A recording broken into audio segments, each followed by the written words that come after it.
All right, so let's do an eBay unboxing. So we're gonna have the old with the new. If you want to see these beautiful trunks that I have in the background, I'll only have them on Rumble. So my Rumble channel will be in the links in the description beneath this video. And all right, so I got this on eBay. It came within like one business day. Problem is if I cut into here, I'm going to cut into the item. And this person really did a number on the tape situation. So this is going to be a little dicey. I might have to, speaking of dicing, I'm going to have to get a knife or something to try to grip the tape better so I don't cut actually into the item. And sellers, please, if you're going to do stuff like this, please be a little more careful because, you know, you don't want to get a complaint when the seller cuts into your item. That's going to pretty much, you know, someone's going to give you a negative for packaging.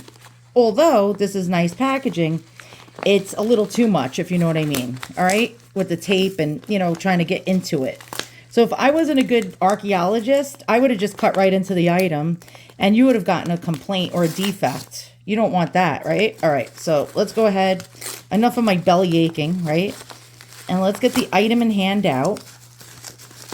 If I can't, wow, they even taped it inside of here.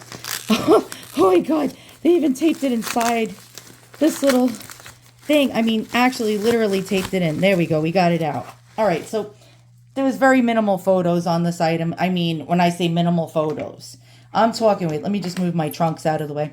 It was like either you're going to get something good or you're going to get something crappy. All right, so I took a chance on it. What did I get it for? I think 20 bucks. They wanted more. I made them an offer. They accepted my offer. And it was like $20 risk. You know what I mean? If you take a $20 risk on something, an antique, sometimes, you know, if you get burnt, you get burnt. You would have bought like 2 or 3 Starbuckses for that amount. You know, it's not like I spent $200 and I got burnt. Trust me, that's happened before. If I could only tell you all the stories until I learned my lesson the hard way.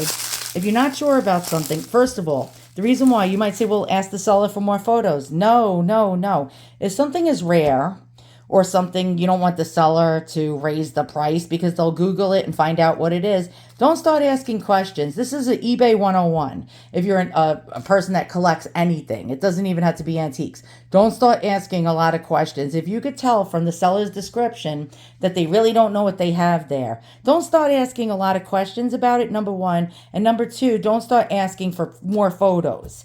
It only actually can cause you problems because they'll raise the price, they'll do their Google, and it'll cost you more money, or you might lose the item altogether.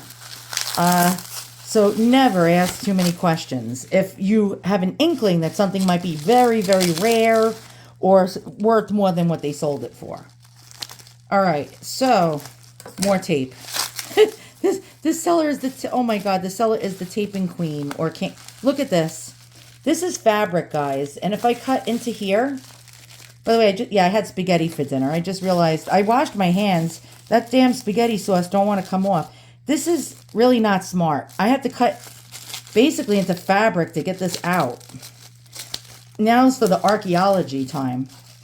I understand you're conscientious. You want to make sure it's taped up well, but you really don't need this much tape. Seriously. Okay. What did they do here? They wedged it in. Oof. We're talking something, guys. That's about 150 years old or maybe older. Got to be very gentle with these things. They disintegrate. And this seller is making me really, you know, become an archaeologist just to get in here. All right. All right. You might be like, it looks like an old sock. What the hell are you going to do with an old sock? I'll tell you what I'm going to do with an old sock. This is why I'm showing you the trunks with it, because this is showing you history. Okay, we're going to show you history and luggage. Hold on, let me just raise my camera. History and luggage and carrying of items, whether it be a purse, a luggage, a valise, a trunk. Back in the Victorian days, okay, first off, Louis. Okay, Louis was like he wasn't the only trunk maker, but he was the premier trunk maker. He's the first guy that came up with the unpickable lock. That's right. His locks were so good that the trunks people used to travel, and mostly on steamship. They didn't have cars, of course, in the Victorian era and earlier. And so you traveled along with all your items with trunks, okay?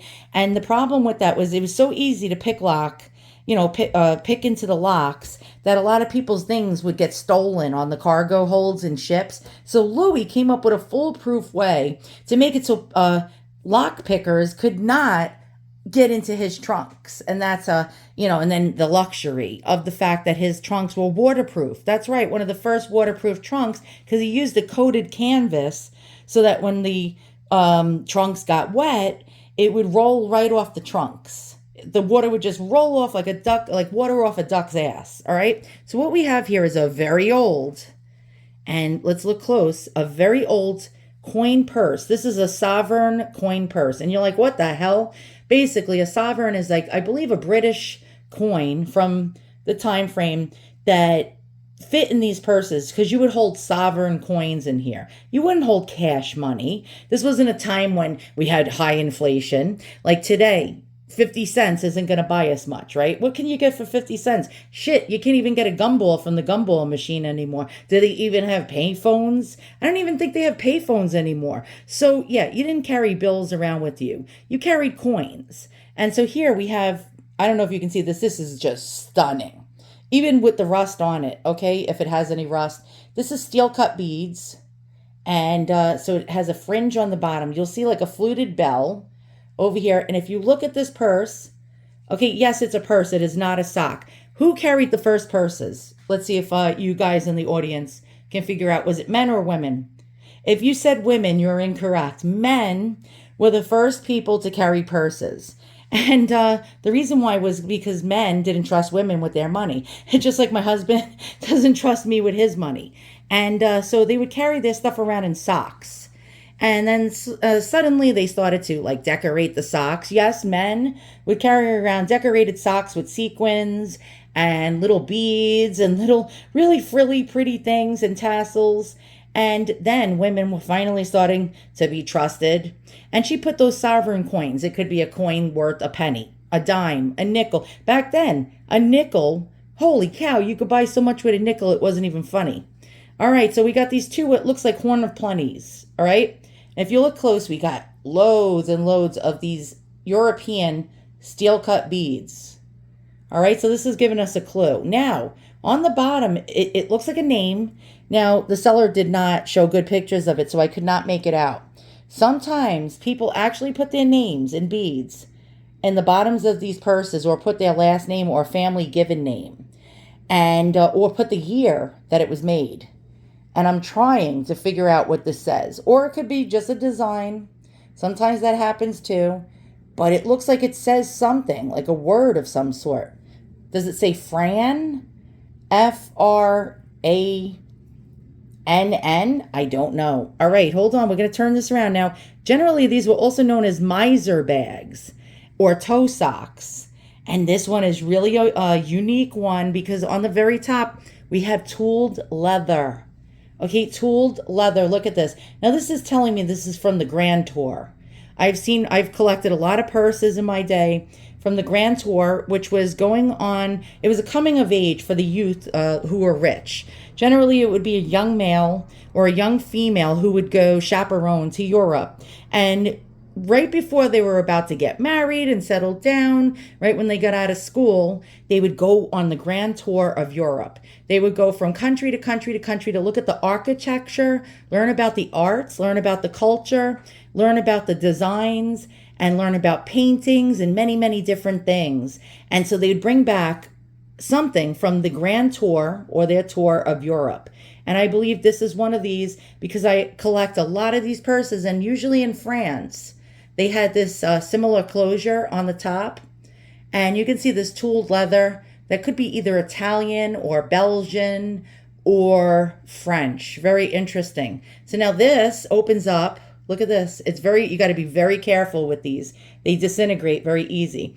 I'm going to say that this was made somewhere between the late actually the early Victorian time frame, which was probably from the 1830s, 1840s to about the 1870s.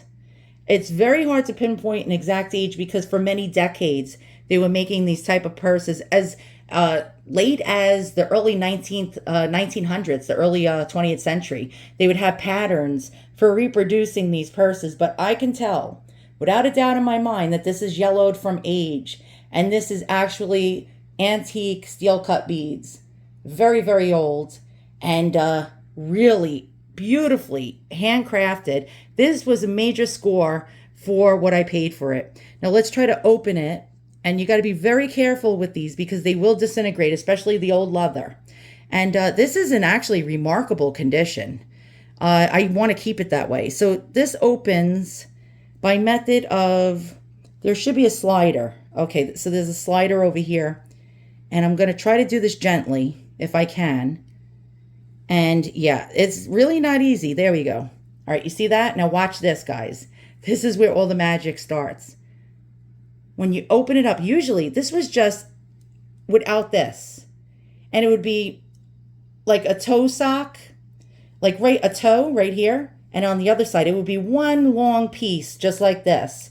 And on the other side would be a rounded area as well, with rings in the center. But this one, the reason why they did that, so one side would have a tassel with one design, and on the other toe, on the other side of one of these sock purses called miser purses, would be a different design hanging. So a lady would know in one toe she has a certain denomination of money, and in the other side of the toe, which would be slung over her arm, would be a different denomination. But now we got this, which is really rare. And so we have shark skin. The interior is lined in shark skin. Don't know if you can see that. I will put my flash on. Hold on. So you guys can see this. And this is shark skin. And you might say, oh, that looks toasty. It's in beautiful shape for something this old. Okay, so now not only can she put a certain denomination in the toe of this side, right through this little slot right here, she can also put another denomination in here and another denomination in here. Really quite interesting. Sometimes you can find some old stuff still in here. I'm going to try and see. Sometimes you can find an old coin in here. Nope, there isn't. All right, so what I'm going to do is I'm going to actually stuff this. And we're going to see if we can actually see a word on here. I don't know, or a year. Sometimes they do have years on here.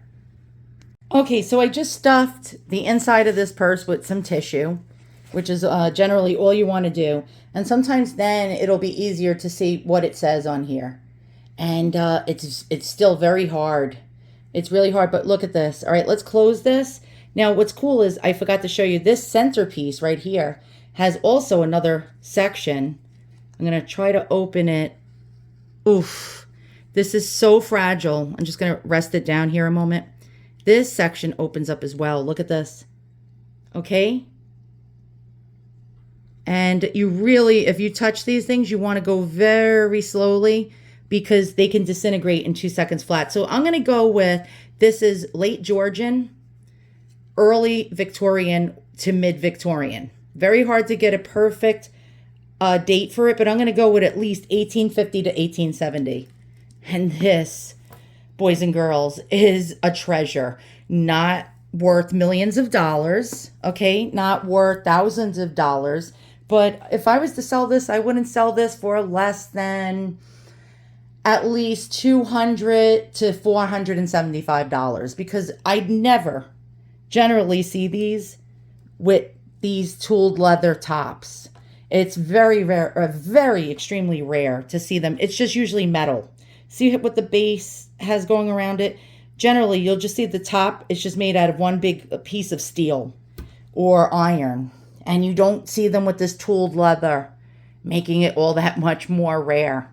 Okay, so this was a really great score for $20. That's why I did not want to ask too many questions. The seller's pictures were awful. Let's try to see, can we even see anything on here? It looks like it's trying to say something.